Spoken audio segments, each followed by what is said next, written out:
ये बच्चों, मैं विनीत सांतोवाला सर चैनल में आपका हार्दिक स्वागत अभिनंदन एवं वंदन करता हूँ।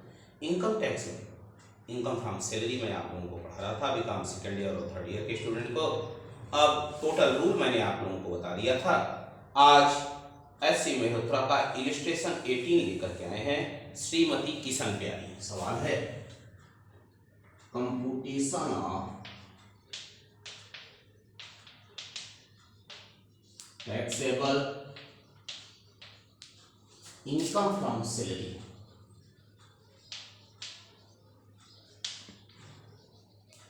of श्रीमती किशन प्यारी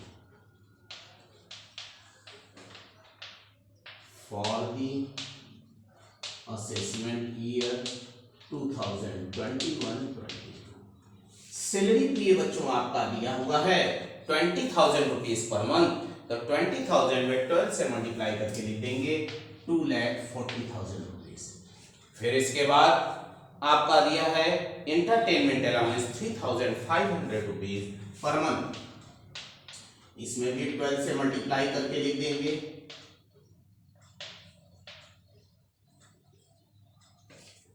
42,000।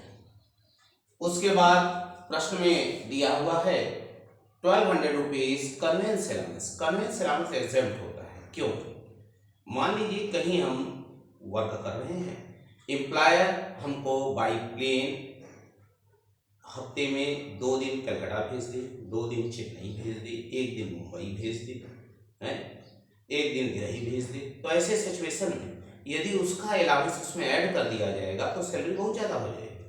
वह अपने बेनिफिट के लिए भेज रहा है, इसलिए इनकम टैक्स एक्ट 1961 के अंतर्गत इसकी एक्सेम्पशन दी गई है। फिर इसके बाद बोनस है 2 मंथ इक्वल, इसलिए लिखेंगे बोनस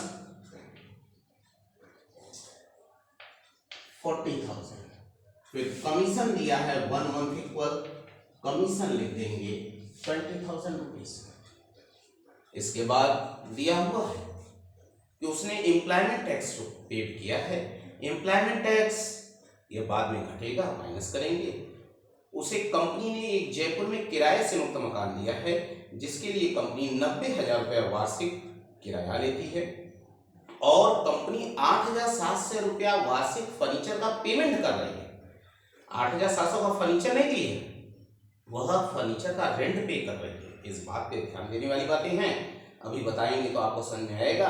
और कंपनी ने एम्प्लॉयर ने आपके 18,000 electric and water bill pay किए हैं। यदि एम्प्लॉयर आपके किसी भी खर्चे का पेमेंट करती है तो वह टैक्सेबल होता है। तो लिखेंगे इलेक्ट्रिक एंड वाटर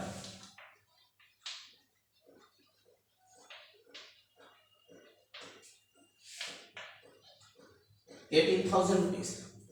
उसके बाद दिया है कंपनी ने 300 दिन का 80 रुपया पर मील लंच दिया हुआ है और 20 रुपया आपके वेतन से काट रही है कंपनी। तो ध्यान दीजिए 80 रुपया दी है, 80 रुपया पर मील लंच है, 50 रुपया एग्जेम्प्ट होता है जैसा कि रूल हमने आपको बताया, और 20 रुपया काट रही है तो 10 रुपया टैक्सेबल हो जाएगा। तो लंच लिखेंगे 80 माइनस 50 एग्जेम्पशन है, 20 रुपीज डिडक्ट कर रही है तो आया 10 इंटू 300, कितना आ गया 3,000। वर्किंग नोट निकाल लें। Value of rent free house, value of rent free house में सैलरी इक्वल टू क्या होता है? बेसिक सैलरी, डियरनेस पे, bonus, commission and non taxable allowance. मूल वेतन, महंगाई वेतन, बोनस, कमीशन सभी प्रकार के करे हुए होते हैं, लेकिन इसमें डियरनेस अलाउंस ऐड नहीं करते हैं। तो सैलरी इक्वल टू ले लेंगे 2,40,000 प्लस 42,000 प्लस 40,000 प्लस 20,000। इसको ऐड कर ले 3,42,000 आ गया। 15% ऑफ सैलरी 3,42,000 का 15% 51,300 आ गया। फेयर रेंट आपका दिया है 90,000। ये देखिए दोनों में कम कौन है? Which is less than will be value of rent free house. 51,300 कम है तो लिखेंगे value of rent free house 51,300 और कंपनी आपके लिए 8,700 रुपीज पर एनम फर्नीचर का पे कर रही है, तो टोटल 8,700 ऐड कर देंगे, add payment of furniture, rent payment of furniture है 8,700, ये दोनों ऐड कर दिए तो कितना आ गया 60,000 रुपीज आ गया। इसे लिख देंगे value of rent free house 60,000 rupees. अब इसको ऐड कर लेते हैं,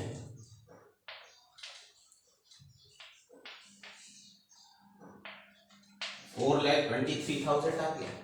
तीन प्रकार का डिडक्शन मिलता है, स्टैंडर्ड डिडक्शन 50,000, यदि एम्प्लॉयमेंट टैक्स दिया है तो एम्प्लॉयमेंट टैक्स, और entertainment allowance in the situation of government employee के सिचुएशन में एंटरटेनमेंट अलाउंस का डिडक्शन मिलता है। तो लिखेंगे less number 1 standard deduction 50,000, number 2 employment tax 2,000, total कितना है 52,000 माइनस कर देंगे 3,71,000 आ गया।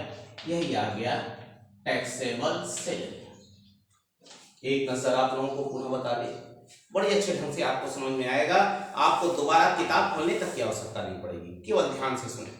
सैलरी आपका 20,000 रुपीज पर मंथ था, 20,000 में 12 से मल्टीप्लाई करके लिख दिए।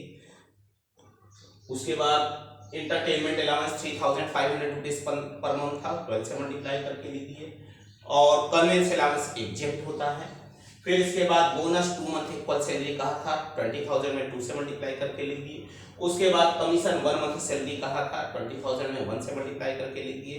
कंपनी आपके लिए इलेक्ट्रिक बिल पे कर रही है, इसलिए पूरा पैसा टैक्सेबल होगा। यदि कंपनी आपके किसी भी खर्चे का भुगतान करेगी, टोटल टैक्सेबल माना जाएगा। फिर इसके बाद लंच 50 रुपया पर मील पर डे एग्जेप्ट होता है।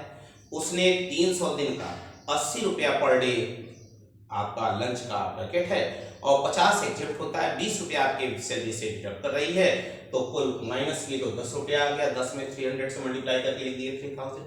इसके बाद value of rent free house, value of rent free house में सैलरी इक्वल टू होता है बेसिक सैलरी, डीएनएस पे, bonus, commission and all taxable allowance. तो हमने ऐड कर लिया ये कुल यहाँ तक, तो आ गया 3,42,000, उसका 15% निकाले तो आया आपका 51,300, और फेयर रेट 90,000 है, which is less than the value of rent free house.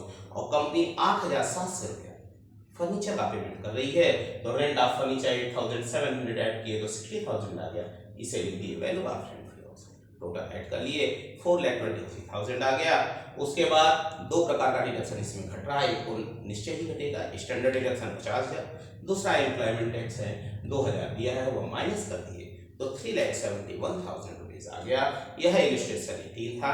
विश्वास करते हैं आप इसको बड़े अच्छे ढंग से देखेंगे, अपने मित्रों से भी बताएंगे कि सातवां सर चैनल में इनकम टैक्स बताया जा रहा है, वह भी देखिए। आज के लिए इतना ही पर्याप्त है, कल पुनः मुलाकात होगी, तब तक के लिए नमस्कार।